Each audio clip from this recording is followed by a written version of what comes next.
Okay, we got a 1997 Nissan Altima. So I've been called out here for a crank no start. He mentioned that this is after he went to fill up at the gas station.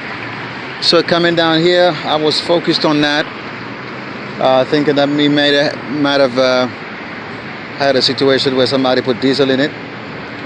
But when I got here, the first thing I checked was spark, because why not? So I cranked it, I listened to the engine, and the fact that he drove the car from the gas station to here with no problem, and then it became a no start from here, I said, okay, well, there's a chance it could still be diesel. But before I go that way, let me do the easiest test here. So I got my spark tester here hooked up, and I was testing for spark. So right now I don't have a helper, but earlier I had the owner of the vehicle helping me a little bit here. So basically we cranked it, but there was absolutely no spark coming out of here. I'm on cylinder number 3. I was on cylinder number 1, but it looks a lot, it looks dirty, whatever. A lot of rust and corrosion in that cylinder. Depending on how long he planned on keeping the car, I would definitely recommend plugs and wires if the car does get fixed. So anyway, so I'm just gonna go through these steps, and I'm gonna prove what not prove it, I'm gonna show what I did so far. So we tested for spark here, and we have none. So after this, I went directly to the distributor. So I unplugged that cylinder number 1 wire, and I tested for spark right here with the test light on negative, and I had my test light going right here on that number 1 cylinder, and same situation, no sparks coming out of the distributor at all, no spark at all. So, okay, is it a crank situation, a crank sensor, cam sensor situation? We're not sure at this point. Trying to check for codes, no codes. The check engine light does not come on when you turn the car in the on position. Is it because we have no communication with the computer? I don't think so, because I'm able to check for codes. But it's not on. Maybe somebody yanked it out some time ago. I'm not sure. So second test I did now, I checked for, just to further confirm that we do have a crank signal, somewhat of a crank signal. We should have it, because if we're having injector pulse, I'm under the impression with injector pulse, again, I haven't studied, I don't have access to all of this old data anymore, unfortunately. But my impression is, if I can check for injector pulse, and if I have injector pulse on most of the vehicles I've worked on, that means that you have a crank signal. And the fact also that when I do crank it up, you will see the RPM fluttering a little bit, the needle, the gauge. So that in combination with the injector pulse, which I'm going to prove right now, you can look at it right there. We're going to go inside the car, and you're going to see the light, because I have the my test light, just basically back probed, both sides of it. There's a constant power, of course, and then a ground side switch by the computer, and I got my test light just hooked up. So we're going inside the vehicle, and we're going to be able to look at both situations and see what we got. I hope you can see clearly there. By the way, we're here now. You don't see no check engine light. Check engine light supposed to be somewhere down here somewhere, but no check engine light illumination there. So again, I'm gonna keep you guys focused right there. Look at the two we got. Hopefully it'll focus a little bit better. All right, so we got yeah, I'm taking pictures. I don't want to take pictures. I just want you to focus. There you go. Let's look at my my rig there. You see, the test light is going off, as you saw. So clearly, I have injector pulse. What I don't have is basically spark coming out of that. So now we're gonna go in, because I looked at the distributor cap when I first got in here, and I thought something was wrong with the distributor cap, and so I went and tried to get a new one. I will show you just now. All right, so here we go. We're gonna take this thing off. 2 bolts. It seems like they're captured bolts, which I mean screws. Very, very useful when you're working with one hand here. All right, so we're going to take the screws out. All right, one is out. The other one is easier to use. One of these small screwdrivers, which is right there at the bottom. So, just going to release it. All right. Sorry about the camera, man. I know it sucks. It's not. I didn't even plan on filming this, honestly, because I thought it was going to be a quick fix, but here we go. So there goes my my distributor cap. As I said, I don't see anything out of the ordinary. It doesn't seem to me like it's bad. I could be wrong, but there he goes. Too much light there, huh? So hopefully you guys can see.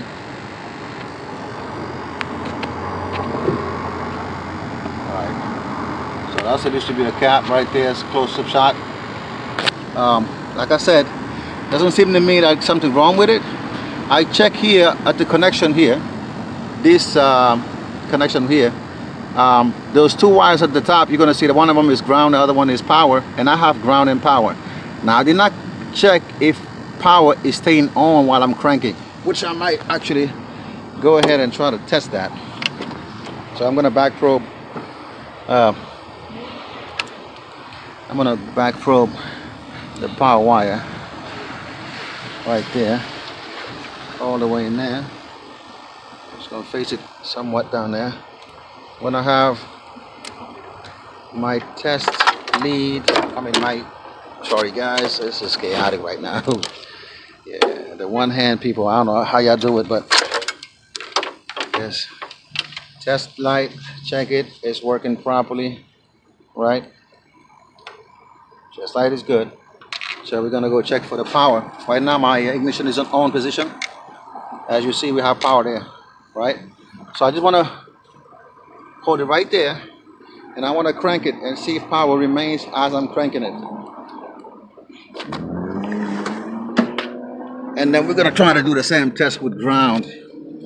So my test light is still on, cranking it. Flutters a little bit, but it's maintaining power, as you saw. Power is still going to the distributor. Now, let me switch my probe to ground. Right on. So I'm gonna switch this one to power now. Positive battery. Right on. And my ground is really good. Bright light. Good ground. Okay.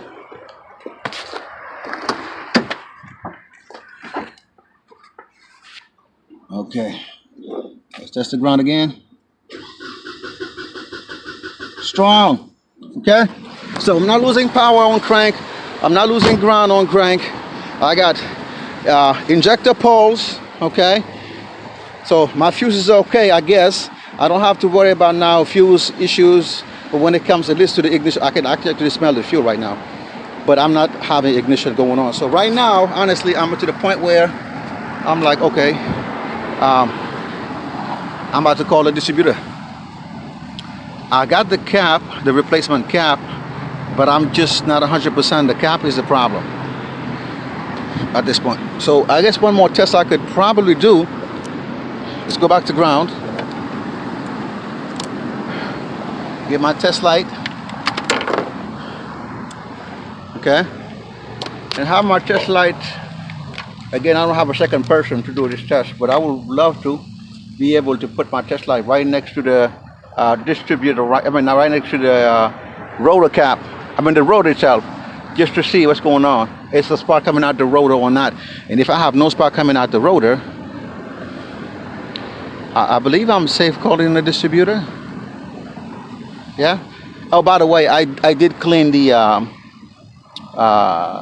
sensor, the wheel, for the crank or cam sensor, that wheel right there with the teeth imprinted on the wheel. It was already clean, but I just went ahead and cleaned it some more just to be in the clear. But we got injector pulse, so I'm not worried about that side. I'm thinking that is actually good. But this distributor cap, this distributor rotor, please. Sorry guys, I keep saying cap. I don't know why. But the rotor, I'm not 100% sure on the rotor right now, and I'm really thinking that's my problem right now. But I'm kind of shy about calling it because I'm definitely not 100% sure. Like I said, I don't have a wiring diagram or access to any of that information to prove my theory right now. So here we go, right there. If I could have another person here, that would be great. Trying to make sure this one is spinning. But I have a replacement distributor rotor, and I will definitely, that's going to be probably something I'm going to try to put on and see what's going on, if maybe it fixes my problem. I'm not sure, honestly. So yes, you know, it looks like I may have to, at this point in time, because of lack of means of diagnosing it properly, I may have to resort to just doing that as a means to an end, and just try and see what happens. Maybe it'll solve it, maybe it won't. But at this point, either that or the distributor itself, it's no longer good, and we need to replace the whole distributor. But I really wish I could hold it right here and just crank it and to see what's going on. But I'm gonna try to crank it. Hopefully my phone stays the way it is.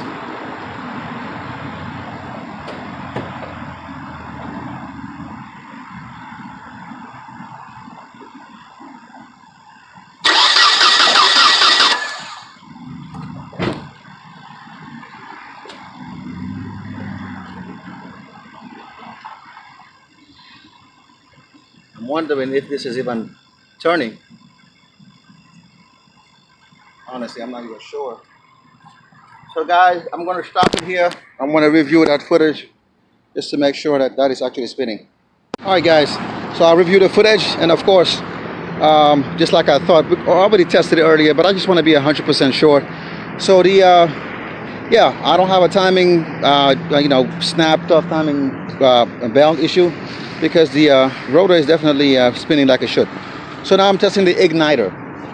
Okay, so that's the igniter right there. All I have to do is just, this is the power feed from the igniter to the distributor cap. So I took the power feed out, right, and I put my test light next to it right here on ground. So we're gonna crank the car, and we're gonna try to see if we got any spark coming out of the igniter. And that's going to tell us a whole bunch of things if we got a spark coming out of the igniter. I'm not sure if you guys can see. Got a shot here. Not a shot at all. I think so. Right there somewhere. I can't really see because of my light is kind of blinding me a little bit. Okay, it's right there. Alright, let's start it up in here. What's going on? Check it out.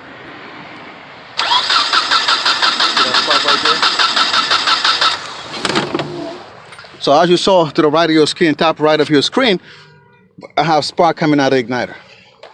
So now, let's use our minds. Let's use our minds. Igniter is working properly. Okay, let's reconnect the igniter. That's this cable right here. We're gonna put it back where it belongs. Make sure it's all the way snapped on, all the way in. Okay, the distributor looks brand new, by the way. This is the one that I found here, but it's not even looking like it's not the factory one. It looks really new, so it might have been replaced not too long ago. So I'm making sure this wire making good connection right there. Let's go ahead and give it another shot. At this point, if I don't have any, if the car doesn't start, I know I got to replace that rotor. I have nothing else. That's it. That's it for me. That's it for me. That's it for me. That's it. You know? Why do I say that? Well, the distributor cap is new. This terminal, as you saw, I have spark coming out of it from the igniter. Whenever I crank it, spark is coming out. The spark got to come inside of here and basically feed the rotor, and the rotor, as it's spinning, it's sending the spark to all of the different cylinders, all these other wires. A simple system. Honestly, I just sit here and look at it and figure it out. I'm not used to working on distributor problems, whatever. This is kind of like before my time. I only been working on cars for so long, and everything I learned, honestly, I learned from YouTube. But as just, common sense, what I'm seeing right now, this is what I'm surmising. That igniter right there is like a coil on other systems. Sends a spark, right? Because it's got to work when you have all the other elements present. Hopefully, I'm making sense. Meaning what? You have timing that is correct. So the crank or the cam sensor, whatever system they have here, on the other car will be a crank and cam signal or crank signal. If it is reporting to the computer is sending now a signal that, okay, well, commanding these things on. So basically,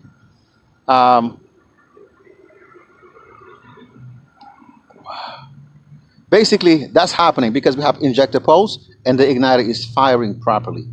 From the igniter going to the rotor cap, and the rotor cap, as I said, is brand new. From the rotor cap to the actual rotor, and the rotor is the one that's distributing these thing around. Basically, by spinning, that spark has to be spread out, right? But the rotor itself has to be the one that's it. Even though honestly, by looking at it, just looking at it, I mean, I see some burn marks, but nothing like to me that will prevent electricity or spark from being carried. Honestly, I don't see that. I'd be very hard pressed to say that I found something like that here. But at this point, that's all I have, because this cap is brand new. Now we can try to put the one that I just got just to see what's going on, but that is something that I would do. That's not what my logical mind is telling me. If I were to put a new cap right here, so we're gonna open this up one more time. Because at this point, this is going to be the focal point of the rest of the diagnosis, because everything else is checking out.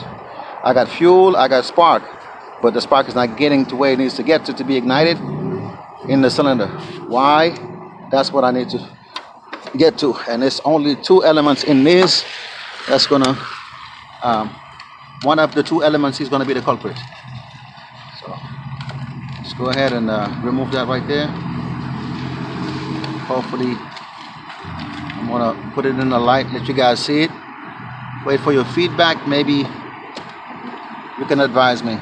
Like I said, this is not the type of system that I work on. I know ignition coils, distributor, but it seems like a fairly simple system though, honestly. Nothing too crazy about it. And I'm sorry for the noise, guys. I'm literally outside of the parking lot. So it's fairly large amount of traffic here. So anyway, so I got this thing yanked out. Let me move my stuff around here. So as you saw and I see, everything looks brand new in this cap. Right? Look at that. Very flexible. The tip is there. A lot of the Flintstone material, whatever they call it, is right there. This is brand new cap, literally brand new. So I have no issue with this cap. No issue with this cap. So what do I have issue with, maybe? That rotor right there. This rotor, to me, that's going to be my culprit. And I'm going to take it out and I'm going to put it under the light and we're going to analyze it together. Is it the culprit or not? I wish there was a way to clean it off real nicely underneath of it or whatever and really prove our point, but at this point I'm not sure if I could do that. So, oh, let's not lose that screw there. There we go. Now this light is super bright, so I have to kind of dim it a little bit to not blind you guys. You won't be able to see much with that bright light. But anyway, that's what it looks like. It smelled burnt right there where you see that black spot. This is me trying to scratch it early on, but it smells like it's burnt up all the way in there. I guess I'm just going to try to clean it off and see what's going on, but I got nothing else. I got nothing else. I got ignition coming, but when it gets to this point, as you saw, that's basically a dead end. So let me pause it. I'm going to try to clean it off a little bit and put it back together and see what happens. All right, guys. So I'm getting closer and closer to the end here. As a last proof, I got the distributor cap open. This is the new one. I'm in the old one. And put my test light to ground right next to it. And check for spark coming out of there. That's what we're going to do next. And if we got spark, honestly, I'm just calling the the rotor, and that's that, and we can get out of here because I don't have it. They gave me the wrong rotor at the store, so hopefully you guys are able to see what I'm saying here. Good right there. Watch for it. That's it. Spark is there. It's coming out the rotor cap, but for some reason that rotor itself, it's burnt up, I guess, and there's no way to transfer the spark from inside of the cap to the rotor, and from the rotor onto those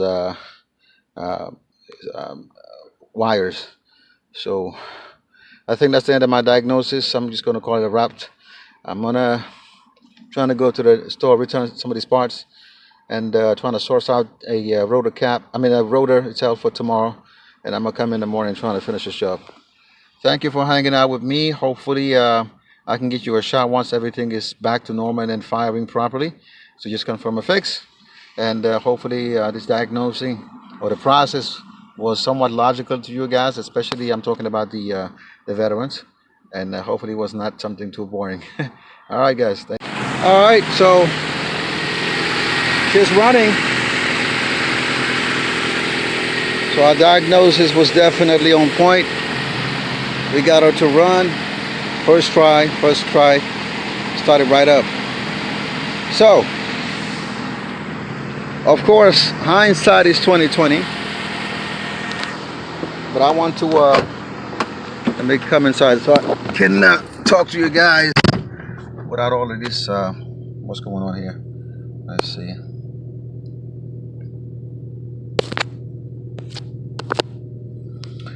So let me turn this off now that we got our problem fixed. What I would say,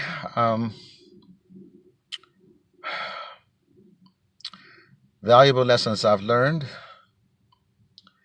on this diagnosis. The next time it'll be cut short. I mean drastically short my time. And the reason I'm saying that is, for those who know, they already know why I'm saying that.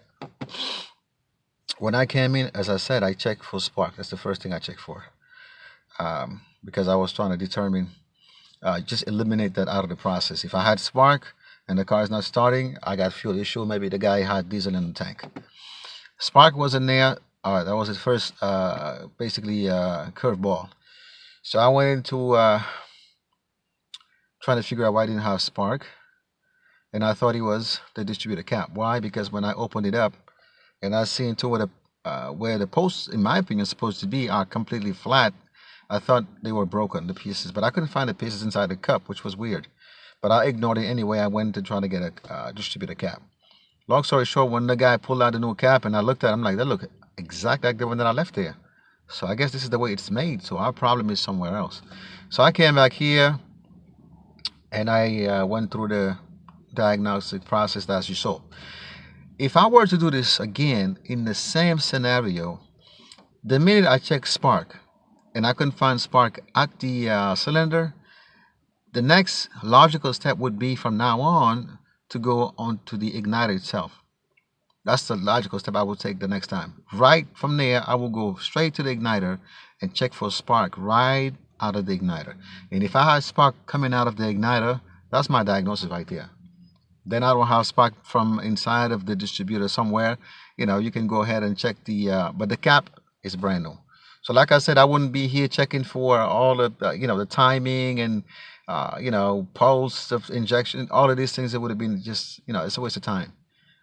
The minute I didn't have spark at the cylinder, I would check at the igniter. If I had at the igniter, that means there's something between the igniter, the wiring, the distributor cap, and the rotor. There is something that is not conducive right there, and I need to narrow it down. Basically, I would have been done in less than 5 minutes. But it is what it is. I've learned a lot through the process, and I hope you guys enjoy the process. This is exactly from somebody who has no formal training, no wiring diagram or anything like that. I just went following my instincts and what I guess I understand from how cars work in general. All right, so anyway, just another start. And it's right there. As you see, RPM is there. So we're definitely back in business. I need to kind of do this a little bit because there was a lot of fuel as I was trying to crank it. So let the fuel be burnt off. Now I gotta go and give the key back to the owner and try to figure out how much to charge him. The part replacement is, I guess, not the most expensive part, not the most expensive repair itself, but so I think I'll be right if I charge diagnosing fee and maybe half an hour. I don't know. We'll see. But thanks for hanging out, and I'm trying to see if I can make more videos. A lot of the times, the reason why I cannot make videos, first of all, I don't have my own spot. Second of all, a lot of times the customer is right there, and it's kind of awkward to try to make YouTube videos with customers standing right next to you. So that's the reason why I'm not pumping out videos lately. And as soon as I find a spot that is a good spot for myself, I will definitely get on YouTube and really make some quality videos. But in the meantime, I will try to pump out these type of diagnoses because they happen to me all the time, honestly. I just don't put them on, unfortunately.